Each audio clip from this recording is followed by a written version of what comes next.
Welcome into this segment of Behind the Pen presented by mostvaluablepodcast.com. If you want to listen to the full podcast, go to blogtalkradio.com/mostvaluablepodcast. Also, we're on iTunes, so check us out there as well. Thank you all for listening as always, and enjoy the show. Let's take about a 250-mile road trip across the way and go from St. Louis to Kansas City. The Royals this year, coming off a 81-81 season in 2016, look to rectify themselves as legitimate contenders in the American League Central.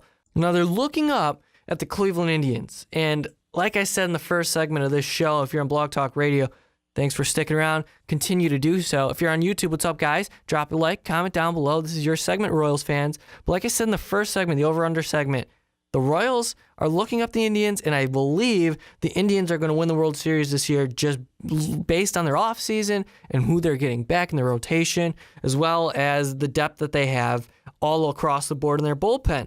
So when I look at the Royals situation, I appreciate what they did this offseason. Now, they first and foremost had to overcome another tragic loss to a young stud pitcher. Yordano Ventura perishes in the Dominican Republic, drunk driving, and now he's gone. Now, what the hell are we going to do about this situation where guys similar to Oscar Taveras go away in the in the offseason and just make terrible decisions, and it costs them their life? Now, what can Major League Baseball do to combat this issue? Because if it happens to one person, it's way too many times. But overall, when players go back home to the Dominican, they're getting into trouble. And sometimes it results in death. And it's happened again. And this has to stop. But what can Major League Baseball do? They can't restrict guys from going home. That's just not a possibility. So what can be done? Programs to educate the players a little bit more about how to transition away from the life that they're used to living, right? I mean, a lot of things go into moving across into another country and living this lifestyle as a Major League Baseball player coming from the Dominican, Cuba, any other place across the way, any other place. I mean, the laws are different. It's less authoritative when it comes to nightlife. The rules of the road are a little different. Even the pavement of the road is different. You got guys bringing cars over from the Dominican and they're not even suited for American roads. You know what I'm saying? It's stuff like that. But it's up to... Really, it's just personal accountability. But if Major League Baseball wants to do something, it's up to them to implement a program maybe to educate them about the transition life from the Dominican to America, because what else can they do? That's about it, right? That's got to be it. Just educate the players more, how to handle themselves, because you're not going to force them to not go see their family after being 9 months away. So Yordano Ventura, unfortunately, perishes, and the Royals have to replace it because the show goes on. As hard as it is, the Royals have to field a team for 2017. And that rotation, now whether their GM says it's the strongest he's seen it, if he truly believes that, that's fine. My personal opinion, I look at it, I think there's some holes there. I mean, if Ian Kennedy's your 2, I mean, you're in some trouble, to be honest with you. But overall, the Kansas City Royals, I like them. I do. I think they have a nice blend of talent, and I like their specific playmakers. I like the move, Wade Davis for Jorge Soler. I think it just makes so much sense for both parties involved with the Cubs and Royals. Paulo Orlando is a nice young outfielder with, well, not maybe young. He's like 31, but young to the game. I think he showed some things last year that was impressive, but he's not an everyday player, and that's obvious. They signed Brandon Moss. Expect him to be a contributor at DH. Mike Moustakas is going to be healthy again, coming back from that knee injury. That's huge. I remember last year, once that went down, I mean, it just went, right? And a downward slope from there. And it didn't help that Alex Gordon had one of his worst seasons in his career, maybe a career worst season. I mean, that was brutal, what we saw from Alex Gordon. 35 extra base hits and 445 at-bats. Struck out a career high 148 times in 128 games. He broke his hand, I believe, on the play that hurt Moustakas, if I'm mistaken. I think that's what happened, right?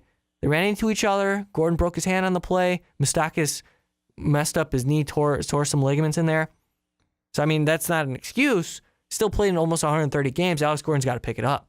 I remember he was a huge free agent commodity, ended up re-signing with the Royals and just underwhelmed totally. So that's the outfield pretty much. Besides, obviously, you know what you're going to get from Lorenzo Cain, right? I love Lorenzo Cain. He's a beast, guys. His size, his speed, great defensive outfielder, sneaky power. I'm a huge fan of Lorenzo Cain. If he was on the Chicago Cubs, my favorite team, I'd be thrilled. But Royals got a good one in Cain. You look at their infield. I already mentioned Moustakas, but they're loaded with, fresh talent in the major leagues. Cheslor Cuthbert, a guy in his second season at the major league level with the Royals, had 475 at-bats. Think about that. Cheslor Cuthbert. That is so Kansas City Royals. And they have another one, Whit Merrifield. A guy named Whit Merrifield produced a 1.6 WAR last year, and he's projected to be their starting second baseman. It could be worse, but it's just so Royals to come up with these guys. These low market, you got to come up with, a product on the field and rely on your scouting team and development, right? Especially in the minor leagues, guys like Whit Merrifield. Whit Merrifield and Cheslor Cuthbert are going to be legitimate contributors to the Kansas City Royals this year, and it's just hilarious to say. They're good players. But you look around this infield, Acides Escobar, obviously, he's going to carry the team, along with Eric Hosmer, Sal Perez, arguably the best catcher in baseball today. So I think this Royals position player-wise, this team looks pretty solid. I like their depth. I think they're okay with where they stand. Soler, Cain, Gordon in the outfield, Moustakas, Escobar, Merrifield, Hosmer in the infield with Perez catching. You have Cuthbert there. Whit Merrifield can play anywhere, right? Raul Mondesi, right? You get some Mondesi action sometimes. Sign Brandon Moss, like I said, projecting to be a DH or whatnot. Paulo Orlando's your fourth outfielder, not too bad. Billy Burns, fifth outfielder, speed, pinch runner. He does stuff like that. I like it. I like it. I like it. Is that competitive in the American League? Remains to be seen. I say that because that lineup alone can't carry this team. You're going to need help from their starting rotation. Danny Duffy, Ian Kennedy, Jason Vargas, and then newly signed Jason Hamill as your 1 through 4. Then you look at the remaining spots, and it's pretty much down to 2, roughly 3. Nathan Carnes, 29-year-old right-handed pitcher. He's got upside. Chris Young, 37-year-old starter who had success with Seattle, but that was a while ago, a few years ago. Coming to Kansas City, struggled.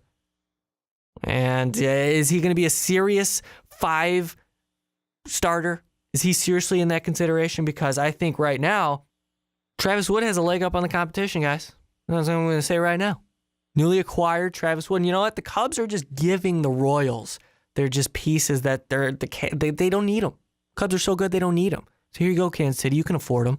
Hamill gets a contract. Wood gets a contract. They trade Soler. It works. It works, right? But Travis Wood, really good in 2013 as a starter. Hasn't really been that since. He was primarily a bullpen piece in 15 and 16. Phenomenal job in the bullpen, by the way, last year in the World Series champions. Played a huge role in getting them there, as well as pitching some big spots in the playoffs. Not much because, Joe Madden just burned Chapman until the sun went down. But this year, this rotation is rough. And then you'll look at their bullpen. They have guys like Mike Minor, Matt Strahm. They plan to be in the bullpen. We'll see if Mike Minor can come back from all those injuries. How long has he been out of the league? Like 3 years? Is that what it is? I'm rooting for him. I always like comeback stories. But for the most part, this Royals team is just because of their pitching. Last year, they were 12th in the American League in terms of earned run average within their starting rotation. At 4.67, that's not good. But Vegas has them at 80.5 wins. So would you give them 81 wins like last year? Would you do it? 81 wins again? This Royals team, I think, is better than 81 wins. Are they better than the Indians? Are they better than teams like Boston? No. I don't think they're in the same conversation as Boston right now.